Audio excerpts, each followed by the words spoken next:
A while ago, a bit of news went out about Nintendo's status as one of the top 10 companies in Japan.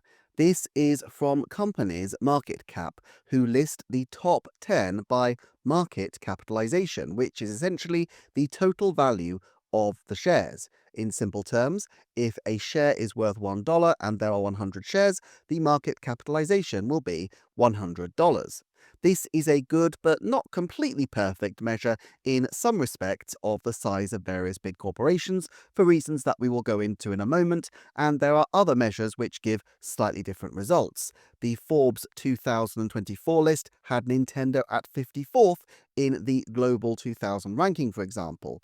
But before we do go into that, let's just do the honor roll of Japan's top 10 according to the company's market cap ranking. All of these numbers are correct at the time of scripting, but clearly markets are live things and a lot could change before the video is completed, released to Patreon, and ultimately released to YouTube. Still, at number 10, with a market capitalization of $88 billion, we have NTT, Nippon Telegraph and Telephone. This is a long-standing Japanese company that was privatized in the 1980s, although a third of the shares are still owned by the government. Nintendo collaborated with NTT in the early 2000s with a joint effort to raise internet connection ratios of Wii and DSi since November 2007, and a further initiative to ensure that free Wi-Fi was offered to 3DS users in public spaces in the early 2010s. At number 9, with a $92 billion market cap, we have Sumitomo Mitsui Financial Group, the parent company of a number of financial institutions, including the Sumitomo Mitsui banking corporations. It has a truly worldwide reach across 6 continents and is well known in Japan for its green Oscar mascot, Midosuke, but Nintendo Forecast fans may recognize the name from a previous deep dive. Sumitomo Mitsui Trust Asset Management owns 3.44% of Nintendo shares as of March 2024. They also managed Nintendo's internet voting systems for shareholders back in the day.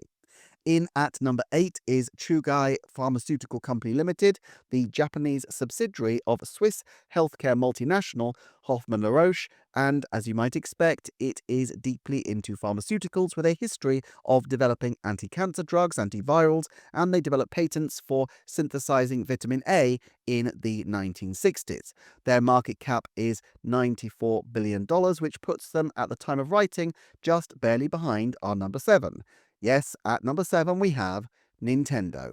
With $95.86 billion as their market cap at the time of writing, it all looks rosy in the garden for the Kyoto game makers. At number 6, with $104 million, we have Fast Retailing, a Japanese multinational retail group which owns the American brand Theory, which I've never heard of, but New York-based fashion fans may have.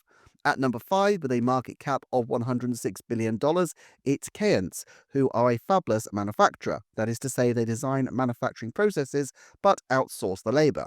Their specialism is in tech that promotes automation, from measuring instruments, vision systems, and barcode readers to proximity sensors and digital microscopes.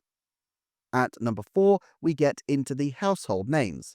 With $124 billion, Hitachi was originally an electronics company, but now has its finger in most pies, from renewable energy, railways, healthcare, and financial systems. Hitachi supplied liquid crystal screens for the Nintendo DS, although the relationship appears to have come under some strain with Nintendo, as there were accusations and a government investigation over alleged price fixing between Hitachi and rival for Nintendo's business Sharp to keep the prices of their screens artificially high.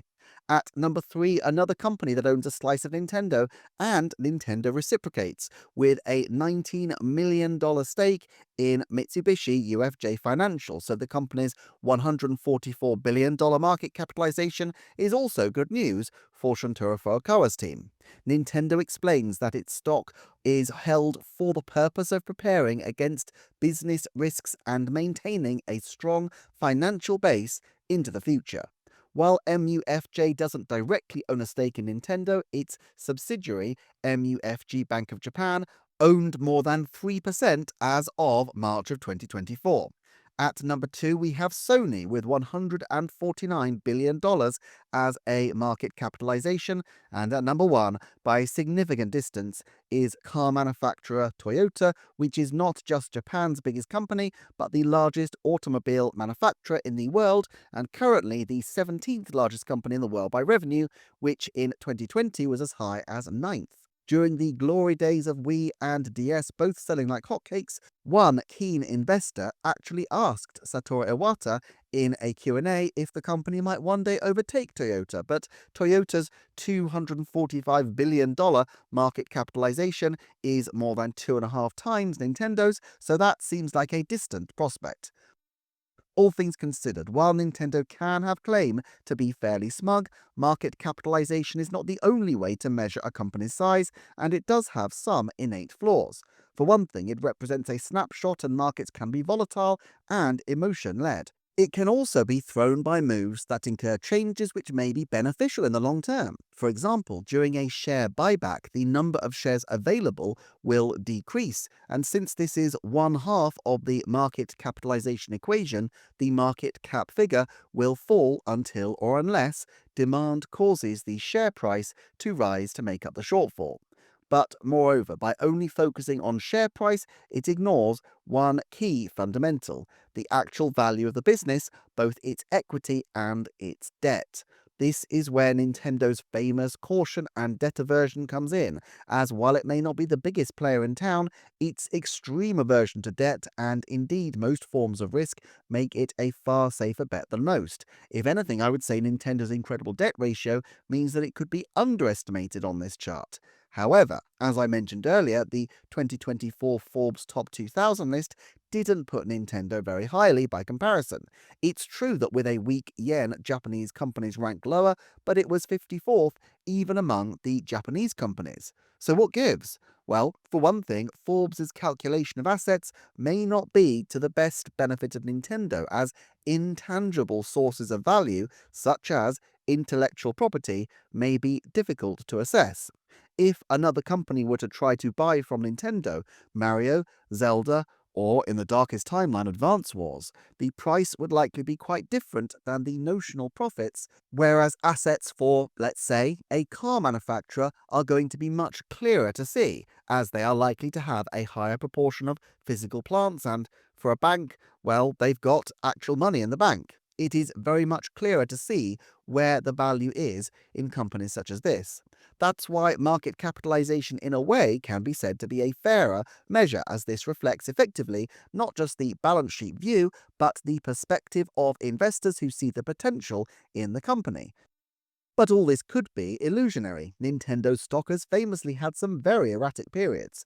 After the 2018 E3 Direct gave us almost wall-to-wall smash and not a lot more, the stock price tumbled, and while I can't be sure that the very reveal-heavy September 2018 Direct was down to that stock price impact, the fact that they were previewing games clearly in an early form, and in some cases more than 18 months out from their eventual release date, makes me suspect that they realized that they had tried people's patience a little bit too much at that point. And the same could very easily happen even if other fundamentals seem good. If the next Zelda game makes the Wand of Gamelon look like Breath of the Wild, perspectives could change very quickly, even if most of Nintendo's output remain good. The mood music will change. Nintendo of all people know that the games industry is cyclical, and their sales are low compared to other top performing companies. They also know that while their products are generally high margin by industry standards, those margins could easily be eroded by all sorts of means, from currency risk to piracy to changing gamer tastes. By another measure, though, Nintendo is number one. This table on cash on hand from last year shows that Nintendo is in the lead in the whole of Japan. I have used ChatGTP to translate the table from the original Japanese, and it is clear that Nintendo is not unique, but relatively unusual the same in having zero debt and also having a vast amount of cash on hand. It also has a larger number than most of short-term securities, which I would guess is largely a function of needing to hedge against the volatile exchange rates at this period in time. So yes, by more than one measure, Nintendo is doing very well indeed, but it is slightly misleading to get too caught up in just market capitalization, which itself can be a slightly self-reinforcing hype bubble. Ultimately, the company is likely only going to be as strong as their next machine, so a lot of eyes will be on the Switch 2's performance. Thank you for watching, liking, commenting, and subscribing. Thank you so much to my Patreon supporters, and I shall see you next time for another Nintendo Forecast.